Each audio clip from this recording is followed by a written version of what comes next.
Cinema பிரபலங்கள பொறுத்தவரைக்கும், ஆளுக்கு ஒரு கல்யாணத்த கட்டிட்டு, அதுக்கு பிறகு டிவோர்ஸ் அப்படின்னு சொல்லி கேஷுவலா அனௌன்ஸ் பண்ணிட்டு போயிடுறாங்க. அப்படியான ஒரு விஷயத்த தான் இப்பயும் பார்க்க போறோம். தமிழ்ல தனுஷ் நடிச்ச மாப்பிள்ளை அப்படின்ற படத்துல ஹன்சிகா மோட்வானி அறிமுகமானாங்க. அதுக்கு பின்னாடி வேலாயுதம், சிங்கம் 2, மான் கராத்தே, வாலு அப்படின்னு சொல்லி பல படங்கள்ல நடிச்சாங்க. சிம்புவோட வாலு படத்துல நடிச்சு வந்தப்பவே அவங்க 2 பேருமே காதலிச்ச நிலையில திருமணம் செஞ்சு கொள்ளவும் திட்டமிட்டாங்க. ஆனா கடைசி நேரத்துல அந்த திருமணம் தடைபெற்றுச்சு.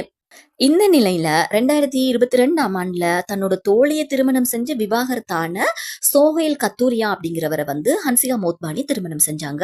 ஆனா திருமணமாகி இப்ப 3 ஆண்டுகள்லயே கருத்து வேறுபாடு ஏற்பட்டுருச்சு அப்படின்னு சொல்லி சோஹைல் கத்தூரியாவை பிரிஞ்சு வாழ்ந்து வராங்களாம் ஹன்சிகா.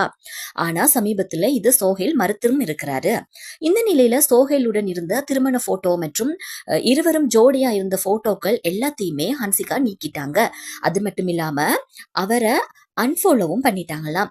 இதனால இவங்க 2 பேரோட உறவுலையும் விரிசல் ஏற்பட்டிருக்கு அப்படிங்கிறது தீவிரமாகி இருக்குது. அது மட்டும் இல்ல, விவாகரத்து கோரி ஹன்சிகா நீதிமன்றத்துல மனு தாக்கல் செய்ய போறதாகவும் பாலிவுட் மீடியாக்கள்ல செய்தியும் வெளியாகி இருக்குது.